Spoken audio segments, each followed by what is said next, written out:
Bonjour Grégory, on vous rejoint donc en direct depuis Manhattan. Il faut qu'on parle à nouveau du pétrole puisque Joe Biden annonce la nouvelle mise sur le marché de pétrole en provenance de la réserve stratégique américaine. Pourquoi ce choix et est-ce que les Américains ont encore beaucoup de pétrole sous le pied ? Pourquoi ce choix? Je dirais évidemment pour faire baisser le cours du pétrole, mais pourquoi ça l'intéresse tellement? À cause des élections. Et pourquoi il faut vraiment mettre, je dirais, fin à la hausse des prix à la pompe du carburant? Mais c'est pas compliqué. Il y a eu un sondage hier. Première préoccupation des Américains avant ces élections, 70% disent c'est l'inflation. Qui dit inflation dit prix à la pompe.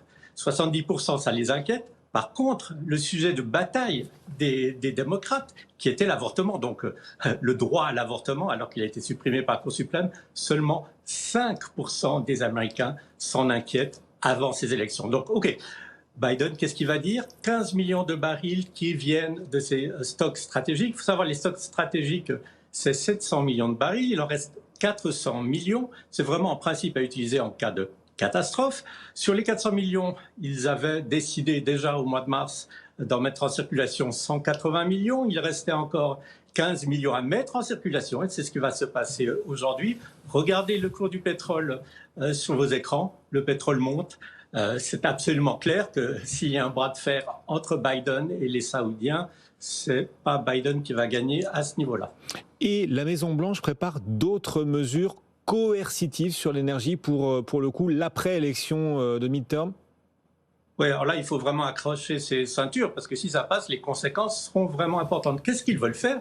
Tout simplement limiter les exportations de pétrole et de gaz liquéfié. Si vous êtes un Européen et que vous entendez ça, vous allez vous inquiéter. Beaucoup de démocrates ou dans l'administration ne trouvent pas que c'est une excellente idée.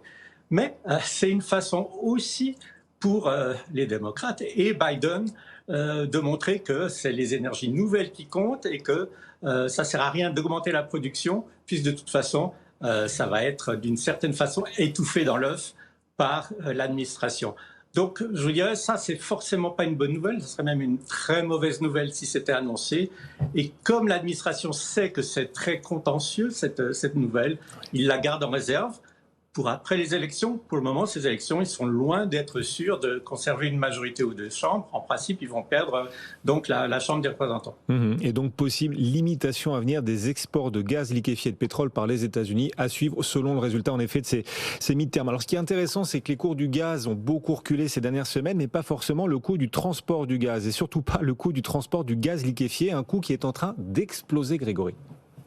Oui, alors comme tout le monde le sait, on les transporte dans des gros bateaux, des tankers. Combien il y en a de ces tankers au monde? Alors ça, on le sait déjà un peu moins. Il y en a 700. C'est pas beaucoup. Avant l'invasion de l'Ukraine, la tentative par la Russie, le prix d'un transport d'un bateau plein de la Louisiane, en fait, parce que c'est de là que ça part vers l'Europe, c'était 30 000 $ par jour. Aujourd'hui, on en est à 350 000 $ par jour, donc c'est déjà 10 fois plus cher qu'il y a à peu près une année à la même époque. Ça commence vraiment à compter. Il y a des observateurs qui disent, bon, 350 000, on va être très vite à 500 000 par jour et on risque d'aller vers un coût de transport de 1 million de $, alors qu'autrement, le fret maritime, les prix ont énormément baissé. Autre effet, évidemment, de ces cours qui explosent, les armateurs, qu'est-ce qu'ils sont en train de faire? Ils sont en train de commander des nouveaux gaziers, d'une certaine façon. Ils en ont plus de 280 en commande. Donc, c'est-à-dire que dans l'avenir, un peu comme partout, l'offre va suivre la demande.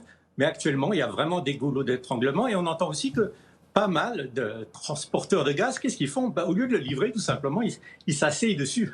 Ils laissent le gaz dans leur navire, tout simplement parce qu'ils se disent, si le gaz liquéfié monte encore de 1, 2, 5, 10%, on va gagner beaucoup plus en attendant une semaine qu'en le transportant maintenant. On va suivre évidemment l'évolution des cours de l'énergie, du transport, le prix du transport de l'énergie, comme le lait sur le feu et surtout ici en Europe. Les publications d'entreprises aussi rythment la vie des marchés en ce moment. On est encore dans la première phase des publications. Et pour l'instant, on a le sentiment que c'est au global meilleur qu'attendu. Preuve ou nouvelle illustration aujourd'hui, Netflix, ce titre Netflix en hausse actuellement, Grégory, de 14%. Oui, il faut dire que c'est un cas particulier. Les attentes étaient très basses. Ils avaient énormément déçus au niveau du nouveau nombre ou de l'augmentation du nombre de leurs abonnés. Et là, ils sont arrivés avec un chiffre positif. Il ne faut pas oublier qu'ils avaient perdu le dernier trimestre des abonnés. Là, ils arrivent avec un gain de 2,4 millions de nouveaux abonnés. On en attendait beaucoup moins, on attendait 1,4. Donc ça, c'est une très bonne surprise. Mais surtout, je dirais, en dehors de ça, c'est ce qu'ils disent. Parce que qu'est-ce qu'ils disent? On savait déjà, absolument certainement, qu'ils vont lancer donc une chaîne avec de la publicité. La publicité va donc leur rapporter de l'argent. Pour le moment, ils n'en ont pas de revenus publicitaires. Surtout, ils annoncent tout simplement qu'ils vont proposer pour les gens qui partagent leur compte à l'intérieur d'un foyer, tout simplement proposer qu'ils puissent le partager uniquement si la personne avec qui le partage s'abonne.